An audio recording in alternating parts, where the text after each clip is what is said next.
Manikandan sir, பாஜகவுடைய நோக்கம் அப்படிங்கிறது ஒவ்வொரு மாநில கட்சிகளையும் அழித்துட்டு தங்களுடைய கட்சி அங்கே அதிகரிக்கப்படுது, பெரும்பான்மையை வர வைக்கணும் அப்படிங்கிறதா நோக்கமாக இருக்குது அப்படின்னு ராஜகம்பீரன் சொல்கிறாரு. அதே தமிழ்நாட்டிலே தாக்கத்தை ஏற்படுத்தும், பீகார் தேர்தல் முடிவுகள் தமிழ்நாட்டை தாக்கத்தை ஏற்படுத்துமா அப்படின்னா ஒரு வகையில் ஏற்படுத்தும். என்னன்னா அந்த வெற்றியின் மூலமாக பாஜக இங்கே அதிமுக கிட்ட அதிக இடங்களை கேட்பாங்க, அதன் மூலமாக பாஜக அதிமுக அழிக்கக்கூடிய நிலை உருவாகும் அப்படிங்கிறாரு. ரொம்ப ஆச்சரியமா அவர் சொன்ன நிலைமைக்கு நான் ஒத்து போறேங்க. பாசிச பாயாச இன்னும் என்னென்ன வேணாலும் சேர்த்துக்கங்க. அந்த பாஜக பாத்தீங்க அப்படின்னா இந்த லெவலுக்கு எல்லா இடத்துலயும் மாநில கட்சிகளை அழிக்குதுன்னா தமிழ்நாட்டுல அந்த பாஜக கதவை திறந்து விட்டதே அமரர் கருணாநிதிங்க. ஹெச் ராஜா போன்ற தீவிர இந்துத்துவவாதிகளை எம்எல்ஏ ஆக்கி சட்டமன்றத்துல 2002 தேர்தல்ல பாஜகவோட கூட்டணி வச்சு ஹெச் ராஜா, கே லட்சுமணே, அதிவீர பாண்டியன் அப்ப இருந்த பாஜக இப்ப இல்ல அப்படின்றாங்களே. அப்ப இருந்த பாஜக வேறு, இப்ப இருக்க பாஜக வேறு அப்படின்னு அவங்க தரப்புல சொல்றாங்க. அததான் நான் சொல்றேன். சோனியா அம்மையாரு, மரியாதைக்குரிய ராஜீவ் காந்தி இருந்த காலத்துல இருந்த காங்கிரஸ் வேற, இப்ப இருக்கிறது நக்சலைட் காங்கிரஸ் சொல்றேன். அதே மாதிரி கருணாநிதி காலத்துல இந்த வார்த்தைகளை வேண்டாம் சார். பதிவு பண்ணுங்க.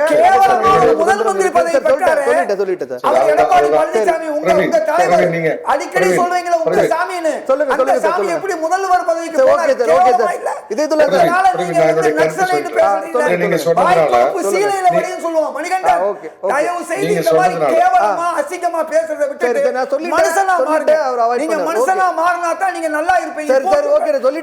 பாராட்டுறேன், வாழ்த்துறேன். இனிமையாவது நீங்க மனுஷனா மாறுங்க. கேவலமா பேசுறது சொல்லிட்டேன். மணிகண்டன் சார்,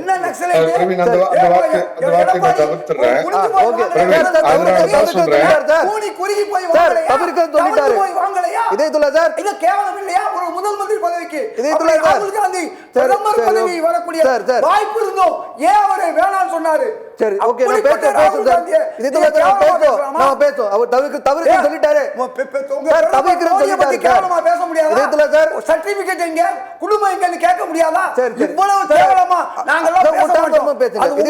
வெளியே வரும். இதயத்துல சார் பேசுங்க, அடுத்து பேசுங்க. மணிகண்டன் சார், நீங்க உங்க கருத்தை சுருக்குமா சார்? சொல்லிட்டேன் சார். அவர் அதை புறக்கணிக்க சொல்லிட்டேன். சரி, ஓகே. ஆர்எஸ்எஸ் ஓட நக்சலைட் யாராவது இருக்காங்களா? சரி, ஓகே. ஓஜியோட நக்சலைட் யாராவது பேசுங்க. இதயத்துல சார் இன்னைக்கு சார் கற்பழிப்பு வழக்கு, அத்தனை வழக்கு இருக்குது. ஒரு நிமிஷம். இன்னைக்கு நீதித்துறை வழக்கு போட்டிருக்க, என்ன அர்த்தம்? இவங்கெல்லாம் நக்சலைட் இல்லையா? சரி, ஓகே சார். அந்த வார்த்தையை இனிமே சொல்லாதீங்க. சொன்னீங்கன்னா அது எடப்பாடியா இருக்கலாம், மோடியா இருக்கலாம், யாரா இருந்தாலும் நாங்க நக்சலைட் சொல்லுவோம். ஓகே.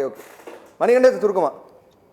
அதான் சார் சொல்றேன். மரியாதைக்குரிய இந்திரா காந்தி அம்மையாரு, ராஜீவ் காந்தி அவர்கள் காலத்துல இருந்த காங்கிரஸ் வேற, கருணாநிதி காலத்துல இருந்த திமுக வேற, இப்ப இருக்கிற திமுகவும் இப்ப இருக்கிற காங்கிரஸும் வேறன்னு சொல்றேன்.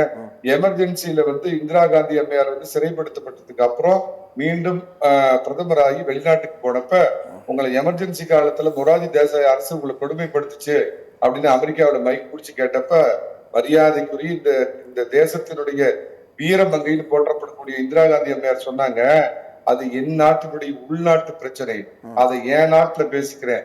அந்நிய மண்ல வெளிநாட்டுல உட்காந்து என் நாட்டை பத்தி நான் கீழ்மைப்படுத்தி பேச மாட்டேன்னு சொன்ன இந்திரா காந்தி எங்கே, ராகுல் காந்தி எங்கே அப்படிங்கிற ஒரு கேள்வி.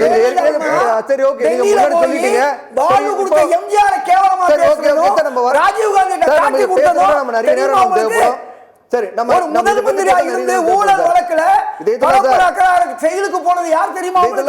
உங்க அம்மா ஜெயலலிதா. பாருங்க, இவ்வளவு கேவலமாவா தலைவர்களை பேசாதீங்க. உங்களுக்கு திரும்பவும் சொல்றேன், இது நல்லது இல்ல. சரி, ஓகே. மணிகண்டன், இப்போ பாஜகவுடைய வெற்றி அப்படிங்கிறது இங்க தமிழ்நாட்டுல அதிமுக கூட்டணி இருக்காங்க இல்லையா, அப்ப அதிக தொகுதிகளை அவங்க கேட்பாங்க, இதுதான் உங்களுடைய திட்டமே அப்படின்னு சொல்லப்படுது. அதை பத்தி உங்களுக்கு கருத்து என்ன சார்? பக்கத்து வீட்டை பத்தி இவங்க கவலைப்படுறாங்க. எடப்பாடி பழனிசாமியுடைய கவலை, அதிமுகவோட கவலை. 2019 கூட்டணியில் இருந்தப்ப 2021 கூட்டணியில் இருந்தப்ப எந்த அளவுக்கு அவர் டீல் பண்ணார் அப்படிங்கிறது தெரியும். அது எடப்பாடி பழனிசாமி பார்த்துக்குவாரு. ஓனாய்கள் பக்கத்துல இருக்கிற திராட்சை தோட்டத்தை பார்த்து ஐயோ காம்பவுண்ட் உயரம் கம்மியா இருக்குதுன்னு கவலைப்பட வேண்டாம். ஒண்ணு நாகராஜன் அவர்களுக்கு கடுமையான ஒரு கண்டனத்தை தெரிவிக்கிறேன்.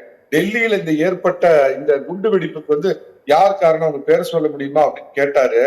இதுக்கு கடுமையான கண்டனத்தை தெரிவிக்கிற இவர் வந்து தேவையில்லாத பிரச்சனை ஏற்படுத்துறாரு. நான் சொல்றேன், doctor Veerasamy, doctor Kandasamy, doctor Ramasamy, doctor Karuppusamy இவங்க 4 பேர் தான் டெல்லி குண்டுவெடிப்புக்கு, இந்தியாவில் நடக்கிற அத்தனை குண்டுவெடிப்புக்கு காரணமானவர்கள். சரி, நம்ம டாபிக் தாண்டி அதை பத்தி நம்ம பேச வேண்டாம்.